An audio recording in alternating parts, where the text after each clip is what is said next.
Hi there, and welcome back to another episode of the Dreadful Night podcast. I'm your host, Charlotte, and tonight we'll be discussing the history of vampires. I'm also joined by my co host, Sugary. Sugary, hey, how are you tonight? Hello, I'm good. How are you? I'm good. So, Sugary, before we get into this whole conversation on the history of vampires, what's kind of your take of or what was your take on vampires before we started doing all of this research? Um, Before the research, I thought vampires were just another creature from folklore, an idea that humans made up to explain death and what happens after death. So as kind of like something similar to a werewolf or something that would be a part of maybe like an urban legend or something like that. Yeah. Okay. And so in thinking about the overall history of vampires and in doing this research, I noticed that the actual name vampire changes before around the 1700s or so. It goes back all the way to the ancient Mesopotamian days where you get into certain deities and certain similar creatures that are vampiric in nature. And this is, let alone in the Mesopotamian days, this is a cross-cultural phenomena that has spanned many generations. This is something that is known worldwide. This is something that's known to have existed, throughout millennia. What do you think about that? Like, do you think that there's a reasoning behind this being cross cultural?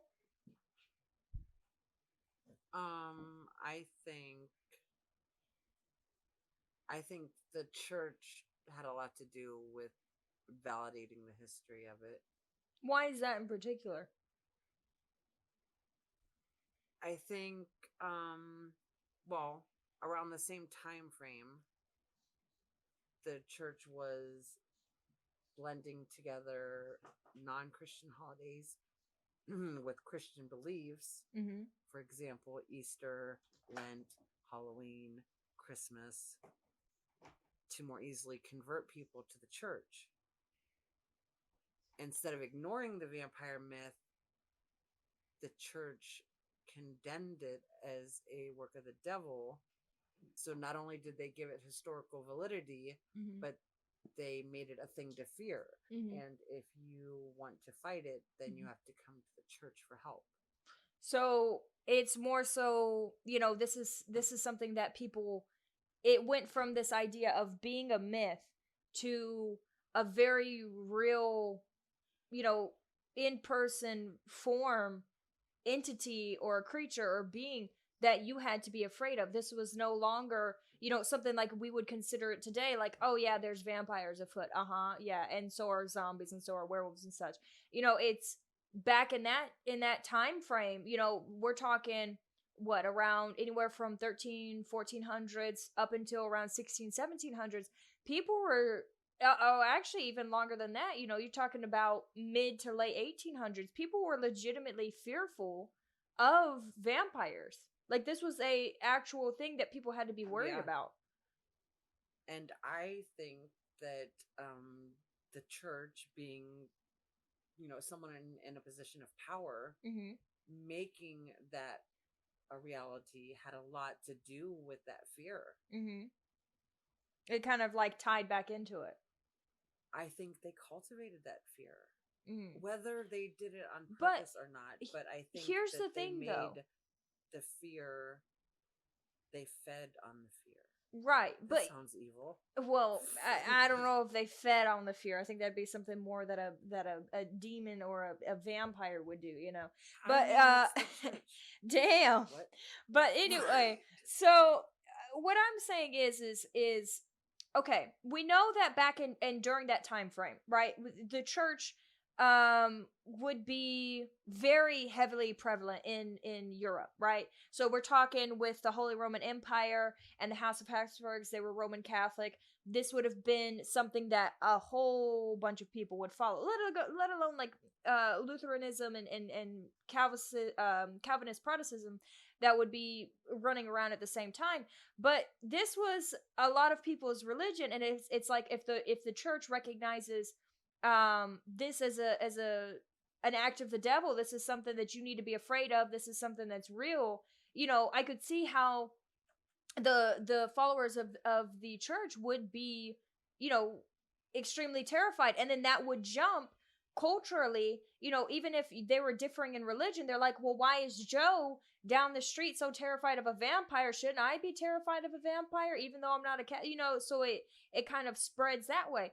But my question for you is, if the church cultivated this myth, right? Like we talk about the history of vampires being cross-cultural. We talk about it, there's instances of it in Asia. There's instances of it in Africa and South America, in Native American folklore. Why is it that this is a cross-cultural phenomena in areas where the church wouldn't have a direct hand in until later years? Why do you think that those cultures would also have a similar myth to that of Europe at the time frame? How do I think that it? Well, I think Like if the church didn't have a direct, like for instance, take Asia, right?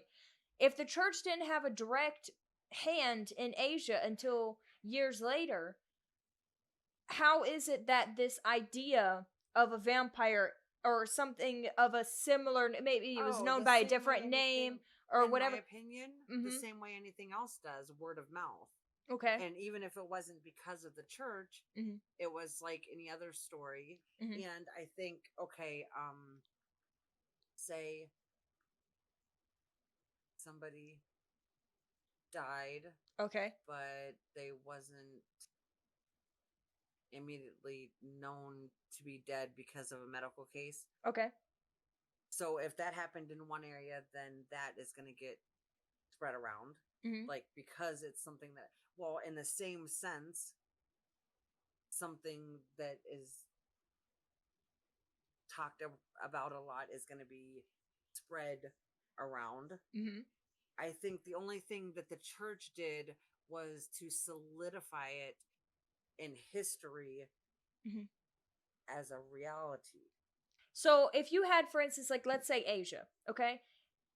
They have this similar belief that there is something vampiric in nature there, whatever they called it there in Asia, right? Or in different parts of Asia, not meaning Asia as a whole, Yes. thing.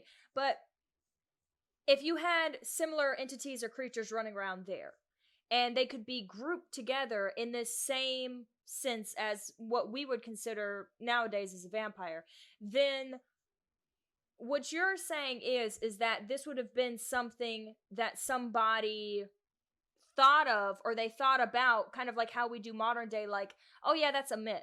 Like, oh, Joe down the street believes in it, but I don't really think it's a thing. But, he's like, oh yeah, we gotta be careful. You gotta put, garlic on your door or something. It's not something that is that constant fear, No, that do you kind know of what I would driving force. equate it with that is current? I would equate it with those things that you hear, but it's always a friend of a friend. I don't know somebody that it happened to, Okay, but I know yeah. somebody that knows somebody that it happened to. Yeah, so like, okay, yeah, my friend so and so Yup. swears up and down Yes. this happened to him, Yes. but yeah, That is yeah, what I equate the the way other that it cultures got would view it. spread. Yeah, Yes. okay. So you So, think, and some people believed it. yeah, Just, yeah, I mean, just like now, some people believe, some people wear tinfoil hats. It's whatever. It's, yeah, I think it's the same thing. Mhm. Well, I didn't mean to trivialize it like that, but on a different level. I yeah. think it's the same concept. Hmm. So in thinking about, this is one thing that I wanted to touch on. So just before we move on into my next question would be for you, in thinking about like you said, the church kind of solidified it in Europe, so it was something that people needed to actually fear, like literally fear. What Like I this was a think what thing. I meant by that is that they validated in history. They literally gave vampires a place in history that was validating their existence because it was written in something that was supposed to be revered and respected because it was authoritarian. But Does what that make sense? it does. But what I'm saying is, do you think that because that's where I'm getting my idea from is so do you think that by them validating um vampires that this spread the fear? Like if the church validates this, like I have to Oh be afraid of yes. this. Oh yes. Yeah, so Yes. yeah. So but yeah, like I said, just restating the fact. So in Europe, that's why it would be so heavily like people are legitimately afraid of this. People are, checking, exhuming the corpses of loved ones. They're trying to see if there's a vampire, that kind of thing.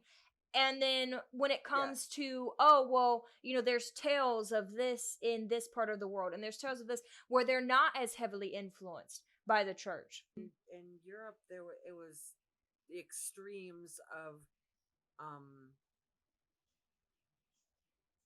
we are going to have groups of people that go not door to door, maybe town to town Mm-hmm.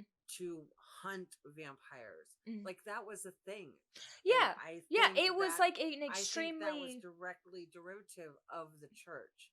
yeah, Whether like, each of those people really thought that they were doing good or not, or mhm, if they were using that as an excuse to make money, mhm. I think is in question. That's like one thing that kind of like furthers the point of this was an actual thing that people were scared of. You would have these groups of supposed vampire hunters that were either hired by the church in that area or requested by the minister in that area, or it's maybe a town would have their own, and they would have like holy water that was blessed by a local minister or whatever have you, and they would be going around looking for vampires, like just like how you have the police nowadays going to go investigate, different crimes and stuff. But it was like, I guess, something similar to the vampire department of the police. Like they had their own little sections to go. I bet that's like a legitimate thing. Now, like you said, whether some of them actually believed in their work and this was what they did, or some of them were kind of on the fence Using about it, people's or they were fears. charlatans and they were Yeah. like it could just be a ragtag group of guys that were like, I know how to make money, let's pretend to be vampire hunters, and then we'll be like, oh yeah, we found this person wandering around, but don't worry, we took care of it. How easy would Yeah. that be?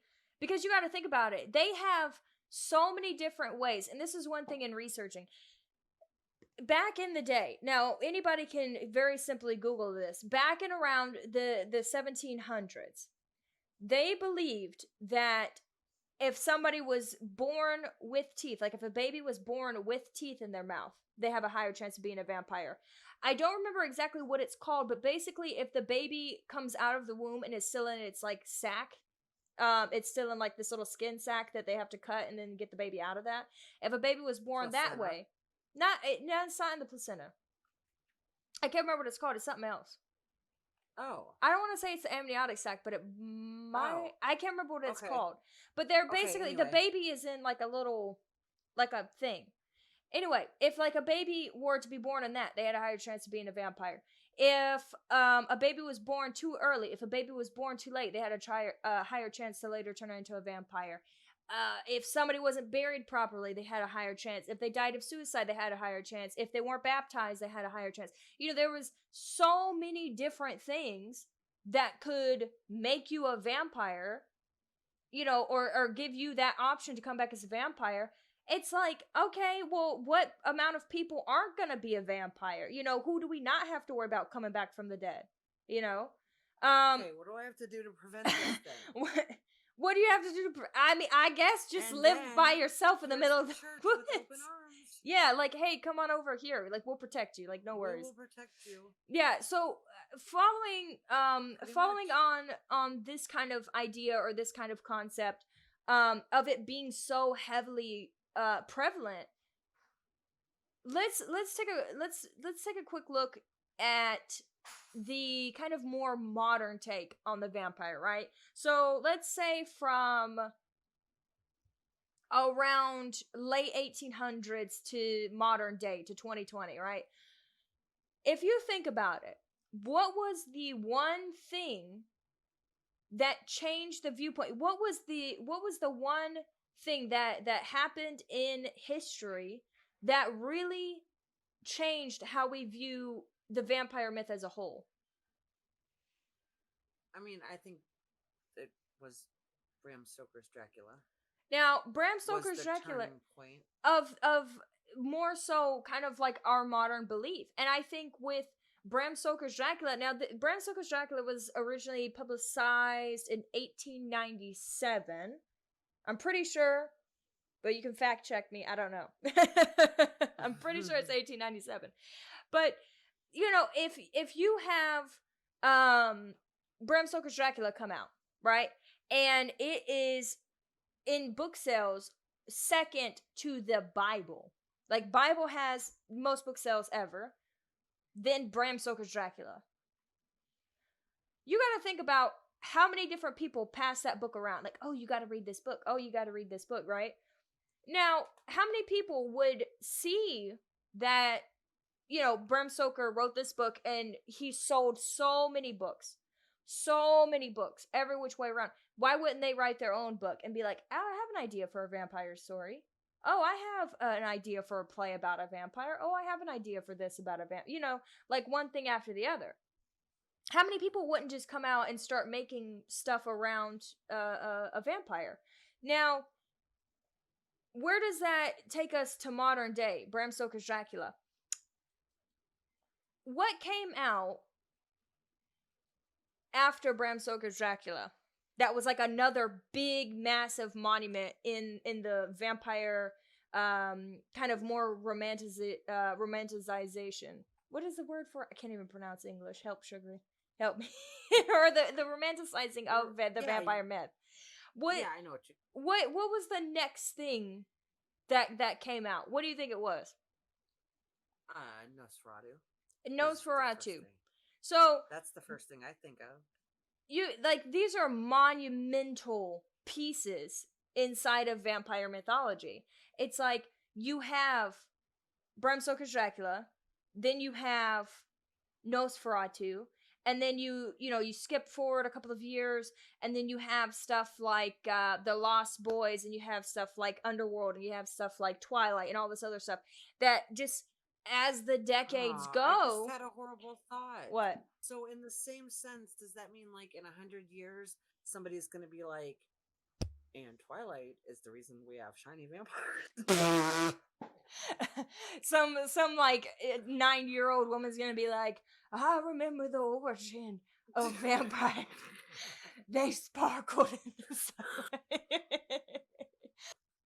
Nowadays, like we said before, you have stuff like Twilight, you have stuff like Underworld, where these vampires are either like the pretty bad boys that they might kill you, but you want to date them so badly, or you have these more like the kind of vampire females where it's like a forbidden love, like it's like a femme fatale type, like for instance like Celine from Underworld, which, by the way, I'm not hating on Underworld, because, side note for the viewers out there, I literally have an 18-hour back piece that is like a collage of Underworld. It's like Celine, Michael Marcus, One of the Lycans, because I love that movie. Inside note, welcome to ADHD. But, it's like, if you have something that, in modern day, people just enjoy reading, because it is something different than the norm. It isn't real life relationships and that kind of stuff. It kind of takes you out of that and brings you into this completely other world where you can kind of fantasize, like, what would that be like? What would this be like, right? And that's what the myth has kind of become. Now, when we flash back again and we touch on pre-Bram Stoker, were there writings before Bram Stoker's Dracula? Yes. That featured vampires specifically? Yes. But were any as prevalent or as impacting on culture? I don't think so. Yeah, I don't think any of them were as popular. Yeah, nothing kind of was like, this is what did it. This is it. None of them were the second to the Bible in book sales. You see what I'm saying? Like, none of them were that dramatic of an impact. But, thinking about it, these people before this, I mean, for instance, like, let alone taking the 1700s as a whole, even in America, the Mercy Brown case. I had asked on Twitter about for upcoming episodes of the Dreadful Night podcast what would be interesting, and I said, what do you guys think, like, what's an interesting topic? And Dwolin on Twitter, he said, what about Mercy Brown? Have you ever looked into that? I think it's kind of interesting. It's like local folklore for us.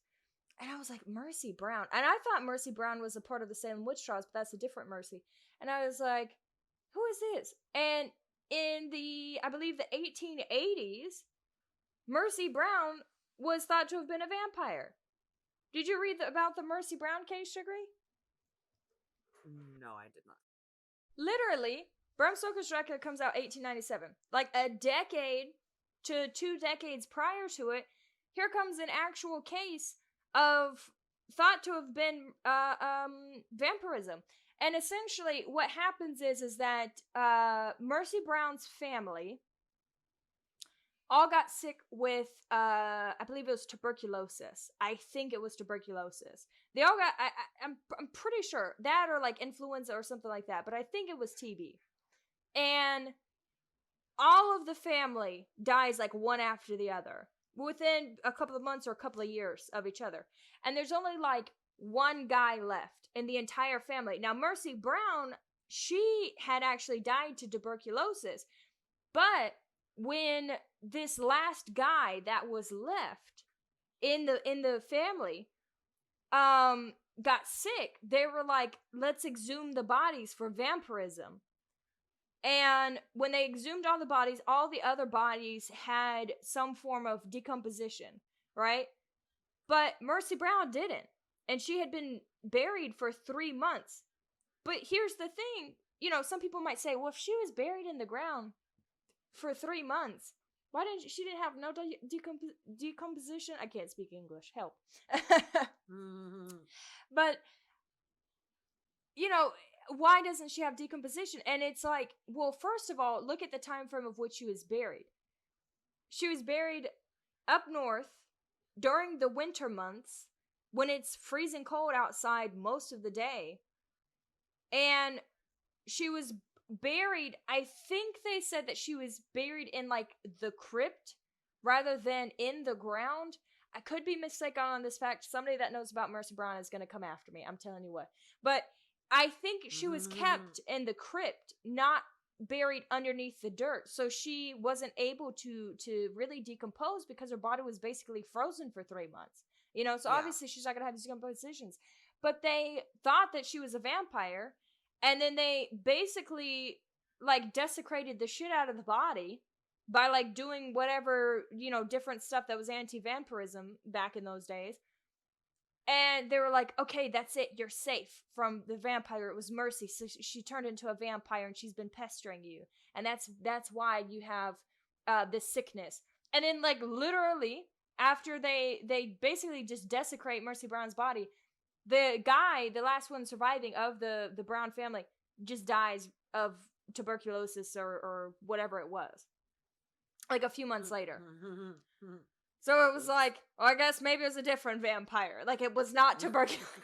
Maybe it was somebody else, But, no, yeah, so you have instances of that where, before modern medicine and before modern medicine and before, not before modern medicine and science.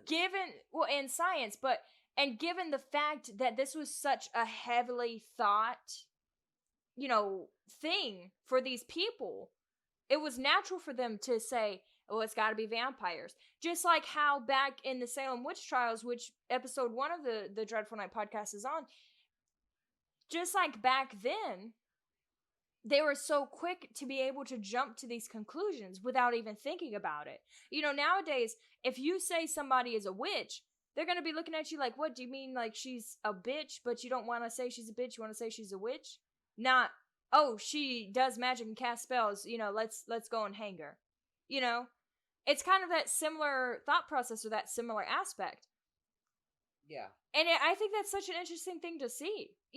What's funny is I was in talks with possibly the guest host for the next episode of the Dreadful Night podcast today, and I was describing to her that with me being a practitioner of the metaphysical and an ex-Wiccan, that I'm more prone or apt to believe in the kind of mystical side of the world, and to have these beliefs in different entities and different beings and different energies, and that Sugary is more of the skeptic of the group. It's kind of like Mulder and Scully on the X-Files. I'm more Mulder and Sugar's more Scully. Wow. Wow. You can't knock it, Sugary. It's true. But but I just feel like with vampires, if there is such a thing as a vampire, if there is such a thing, then number one, how has it stayed hidden for so long? It's like, how can you eradicate an entire species of this kind of creature, and like it supposedly has all of these crazy powers, like it supposedly could come out at night and it has superhuman strength and superhuman speed and all this other stuff. So you tell me that everyone has identified every single vampire that ever was and staked him through the heart or burned him in the sun or whatever? I don't know. I don't know about that one. Now, I was looking over my notes for just anything else that I wanted to say before we ended this podcast, and one thing that I wanted to know is, in the beginning of the podcast, I talked about the earliest known origin of the vampire being back in ancient Mesopotamia. So for any of you listening in that want to research that kind of vampiric-like entity and what could be possibly the precursor to a hell of a lot of other mythological beings inside of Roman and Greek mythology, which we know those are basically like brother and sister, or even the semblances to Lilith, the quote unquote mother of all evil, as some people see her. The goddess or the entity, her name is Lamashtu. It's spelled Lamashtu. Now, if you want to search up Lamashtu and gather information on her, I think it's a very interesting read. I think that you can start to see a lot of connections in mythology by searching her. And for anybody wanting to kind of delve into and look into why we keep on mentioning the 1700s for one of the kind of hot spots or time periods for these occurrences or these accounts of vampirism and of vampire hunters and that kind of thing, there's two instances that happened, one in 1725 and the other in 1726. And the first one to go and check into is, I'm butchering this name and I'm so sorry. I think I should just spell it because, okay, so his first name is Peter, but it's spelled Petar. And then the last name, I'm gonna horribly butcher, so I'll just spell that. Blagojevic.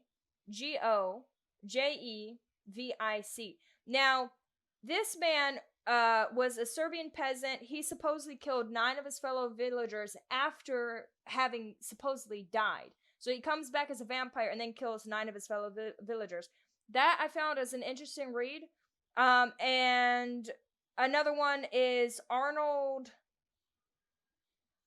Paule, Paole.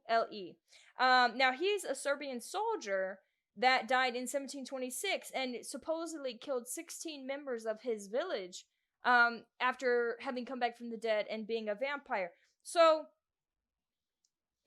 and specifically with Arnold here, he actually says that he himself, before dying, was plagued by a vampire, and that's why many thought that because he was plagued by a vampire before, even though he said he somehow was cured of the vampirism.